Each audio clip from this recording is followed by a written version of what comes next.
పేద ప్రజలకు అండగా ఉండేందుకు నియోజకవర్గంలో దూసుకుపోతున్న కాంగ్రెస్ పార్టీ సిద్దిపేట జిల్లా డీసీసీ అధ్యక్షులు మాజీ ఎమ్మెల్యే తోంకుట నర్సారెడ్డిపై కొందరు గిట్టని వారు అసత్య ప్రచారాలు చేస్తున్నారని మండల పార్టీ అధ్యక్షులు వాసరి లింగారావు మండిపడ్డారు. పేద ప్రజలకు ఆపద వస్తే ముందుండి నేనున్నానని చెవితనిచ్చే మాజీ ఎమ్మెల్యేను ఓర్వలేక నిందలు వేస్తున్నారని ఆగ్రహం వ్యక్తం చేశారు. ప్రజల కష్టాలను తెలుసుకుని ఆదుకోవడంలో ఆయనకు ఏ నాయకులు సాటిరారని కొనియాడారు.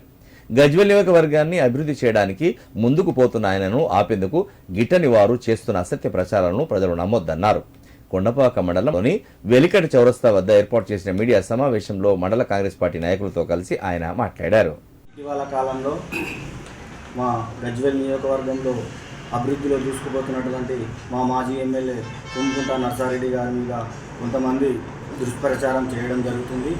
అదేవిధంగా మొన్న జరిగినటువంటి దమ్మకపల్లిలో రైతు ఆత్మహత్య ప్రయత్నంలో మా నర్సారెడ్డి గారి మీద నింద ఆరోపణలు చేయడం జరుగుతుంది. ఆ వ్యక్తి అలాంటి ఆయన కాదు. ఎందుకంటే ఆయనకు ఆపదలో ఉన్నవారికి ముందుండి దగ్గరుండి పనిచేసే వ్యక్తి.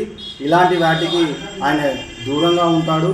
కాబట్టి అలాంటి అవాస్తవాలను మీరు నమ్మొద్దని చెప్పి నేను ప్రజలను కోరుకుంటున్నాను. మేము కాంగ్రెస్ మండల శాఖ తరఫున మేము ఖండిస్తున్నాము. ఈరోజు మా మాజీ ఎమ్మెల్యే తుమ్కుంట నర్సారెడ్డి గారి మీద, అలాగే గజ్వేల్ ఇన్ఛార్జ్ తుమ్కుంట నర్సారెడ్డి గారి మీద ఇవరకు కొంతమంది వ్యక్తులు దుష్ప్రచారం చేస్తున్నారు. రైతులు చనిపోవడం కాంగ్రెస్ పార్టీ వాళ్ళని, అండ్ నర్సారెడ్డి గారి యొక్క వారి యొక్క ప్రవర్తన వల్లనే చనిపోతున్నారని దుష్ప్రచారం చేస్తున్నారు. ఇది ముమ్మాడికి మేము ఖండిస్తున్నాం. కొండపాక మండల యువజన కాంగ్రెస్ తరఫున ముమ్మాడికి ఖండిస్తున్నాం. ఇది విషయం ఇలాగే మీరు మాట్లాడితే మాత్రం తీవ్రంగా ఖండిస్తున్నాం. ఇటువంటి పనులు చేసే వ్యక్తి నర్సారెడ్డి గారు కాదు. ఆయన దగ్గరికి పోతే ఎవరికైనా కానీ ఆయన దగ్గరికి పోయి ఆయన ఏమైనా పని అడిగితే ఖచ్చితంగా పని చేసే వ్యక్తి తప్ప ఎవరిని కూడా ఇబ్బంది పెట్టే వ్యక్తి కాదు ఆయన.